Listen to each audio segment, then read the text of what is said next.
Let's get into these guitars. Welcome to another Ultimate Expression video. Today I am talking about my guitar collection. The collection that I put together today is the collection of guitars that I have modded over the years. I'll give you a little bit of tour about the guitars and some history and why I've done what I've done to the guitars, and maybe a little few tidbits of some of my influences. You never know. Boom! I've got the Stage Master. This guitar I bought as a backup guitar. I rocked the JS1000 in a lot of my gigs years ago, and I needed a backup. The Stage Master is a lot of guitar for the money. I think it was only like a couple of $100, $250 or something. If you check eBay for these now, you really can't find them. The two humbuckers were stock pickups, and I changed those out. I put a Path Pro and an Evolution up in the neck position. But regular 5-way selector, volume, I think I cut the tone knob out. But I did add the EVH detuner at the bottom. And I don't really use that a whole lot. I didn't use it when I was gigging, but I did take this guitar apart and put a detuner on there. You know, it's a floating bridge, and you know, I've got pullback on here. The Floyd Rose doesn't rest up against the body, so it does float, and you do have the pullback. So the detuner isn't what it could be. But I added it on there just to mod, because I bought one off of eBay, so I wanted to see what they were about. And I thought this was a good guitar to mod. But this is one of the Squiers. Like I said, Squier Stage Master. Chinese-made guitar. It's still a nice playing guitar. A lot of times I pick it up and play it just when I'm jamming around. It's a little dirty because it sits out, but it sounds really good in all positions. One day I'll do a video where I play through a lot of my guitars. If you look back on my channel, you will see a couple of videos where I played through on some of these guitars. Boom! The next guitar is Blondie. This is a Frankenstein guitar. I'm trying to do these guitars in the order that I acquired them. This guitar has a little story on it. Before I got on eBay, really, there were Yahoo auctions. And Yahoo auctions, I sourced the guitar body because I was really into building guitars at the time. And I wanted a reference body, so I bought this body that was just the bare wood, because I planned on clear coating. It's just got a, you know, spray job on it. Rattle can clear coat on here. First I was going to paint the clear coat on, but that didn't turn out right and it didn't look good, so I sanded it back down and put the spray on clear coat on. It's really easy to do. But the pick guard came with the three classic singles. Now these are now dummy pickups because I cut them out. It only has the volume, the two tones are cut off. This is a Hot Rails pickup from Seymour Duncan. This is a pickup that my college roommate bought me for my birthday, and I had it in my old Kramer Striker, so I threw it in here. It was actually made for the neck position, but I threw it in the bridge, and it sounds heavy. It sounds really good. That's why I have this one tuned to drop C. The neck on this guitar is just a Fender. I think it's a copy of a neck, but it's really good. It's not really fat. It's not like a Jeff Beck Radius or anything like that, but it feels really nice. Play a lot of, you know, drop down tunings, and it's really fat tone on it. I really enjoy playing it. The neck, probably $100 or something like that. Also off of the Yahoo auctions. The guitar body I think was around $50, $30 to $50 or something. But it did have the 5-way selector with the pick guard. I was into printing stuff at the time, so I added a little logo to the back. It's my son's name, put that on the back of the guitar. And you know, just a really nice guitar. Classic fashion for me is to take the backing off. You can see the springs and then the trim back there. But I still play this one. A lot of good days. I've got a few songs I've written on this one. Check out the LEDs. Boom! This is an Ibanez Frankenstein. The Ibanez body is Ibanez RG470. I added the top to it. Picked out some fabric in the fabric store, and I gave it a little trim where the strings went, because originally I called this the woolly guitar because it was just like a woolly carpet, like a woolly dog. After adding the top, I did route out the body for an upgraded trim from the 570, one of the edges. The pickup here I took from my Stage Master. When I routed the LEDs to the back, I never did really plan a spot to put the battery, so I've never routed it out or added the battery in the back. Something I'll probably do over time. I'm not really in a hurry. Maybe I'll do it this year though. The volume knob is right here. I don't have a knob on there. I usually keep this one wide open. It still has a 5-way selector, but it's a cut switch. So there's only one pickup in the guitar, so I just use it as a cut switch. The bar, I can pull back on it. I have it locked now. You can see the tremolo in the back. I added that on the guitar because I did have this as a drop C tuning.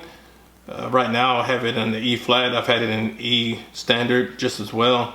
So that one, or this guitar, I can switch from a floating trim or to a fixed bridge position, however that I want. Moving up to the neck, it's a RG 570. It does have the Bubinga stripe down the neck. I really like that. But not the reverse headstock. I really wanted one of the reverse headstocks, but you know, naturally it's a 24 fret. Really solid neck. I think I got this one on eBay and the body off of eBay just as well.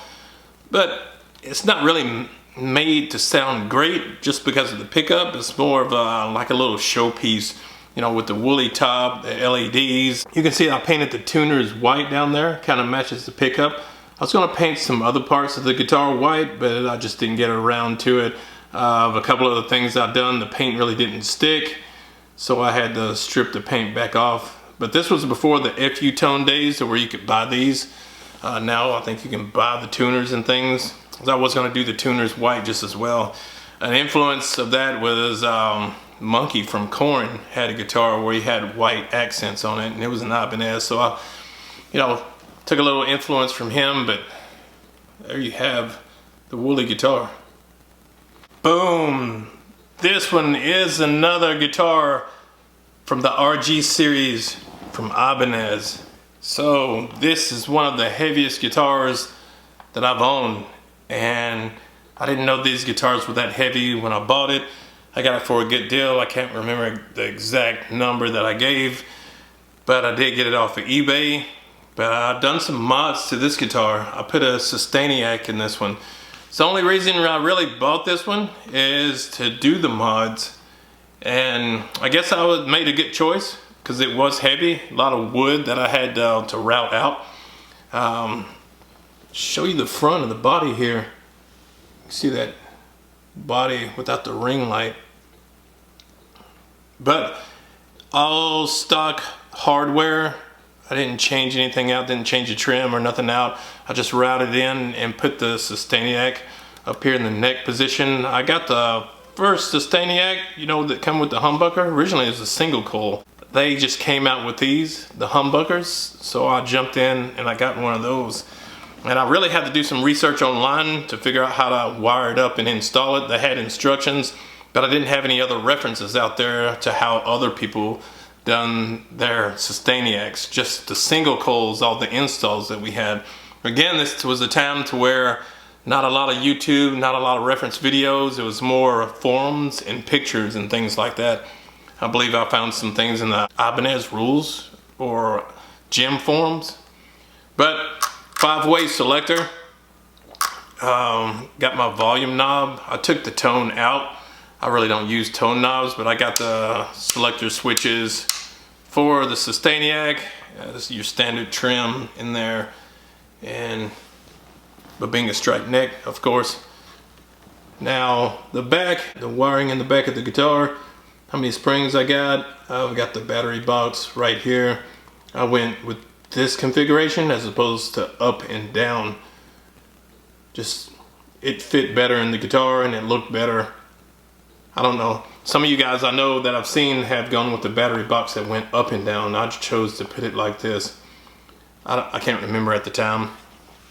But originally on the front, if you notice this little silver spot right here, this was going to be a kill switch, and I think I unwired it, but it was a kill switch. I installed it, and I never did take it out because I had to take some of the other backings out, but the switch on the end actually broke. I was using it. It worked for maybe just a couple of weeks. I used it a lot and I just wore it out. So that's the story on this one. It's a monster of a guitar. It sounds really good. It was one of the first guitars that I played that was 24 fret on stage, besides the woolly guitar. I got these around the same time, but I was so used to playing 22 fret guitars. When I got into the 24s, I was just, it changes the way you approach some of the songs, because a lot of times I only use the 22 frets. I'm kind of like Satriani there. I'll use 22 frets for so long that jump into a 24. When I got to high registers, it just changes your way of thinking. Boom! This is signature model from Paul Gilbert. This is the PGM 30. It's the lower of the series. It's not the pinnacle of the PGM series. At the time when I got this guitar, I couldn't justify spending the money on the higher grade model. I always wanted a higher grade model, but I settled for this one. When I bought it in this condition. So I can't remember if I just gave $100 for this or $200, but it was an eBay special. Missing the pickups, missing the trim, missing everything. It's got a volume knob and a 5-way selector on here. Stout, but I've never found the time to redo this one with all the other projects that I had. No Babinga stripe on these. I do really like the look of a Babinga stripe. I don't know about you guys, but we have 24 frets. You see how it's routed out. The trim here is one of the TRS trims. So my plans for it was to put a regular Floyd in here. So I have to drill these out, and I know I have to reroute this. But I also thought about going back with the TRS back in here and just putting the tremolo in here and making it a hardtail. Or I could pull a Paul Gilbert and totally patch this up and put a hardtail on top of the body. I just never really made up my mind, and it always just sat around, so I never really got to it. But I really like the look of the guitar. I like the reverse headstock. That's one of the things that attracted me to it. I would really love to take this neck and put it on the woolly guitar, but it will have the black and white little contrast. But you never know. There's so many different things I could do with this. It's not really a priority, but it's one that I would like to finish. So, what do you think about this guitar? What do you think about the PGM guitars from Paul Gilbert? So there you have it with the 5 guitars from my collection. Like I said, that's not the whole collection, but that is my collection that I've modded. Some have a lot of mods, some have slight mods. I wasn't afraid to cut into the bodies, to get into those things, because hey, I bought the parts, they're my guitars, and take a lot of those, influence from guys like Eddie Van Halen, Steve Vai, of course, Joe Satriani. Experimentation to do a lot of different things. But I hope you enjoyed the tour of my guitar collection. If you enjoyed this video, check out some of my previous videos to where I do guitar playthroughs, do a pedal board tour, also a guitar tour. So Ultimate Expression 2025, leave me a comment. Let me know what you think I should do with these guitars. Should I keep them in the collection? Should I sell them? Do you want one of them? Or do you just want to donate so I can do more mods? But that's always an option. I'll talk to you guys in the next one.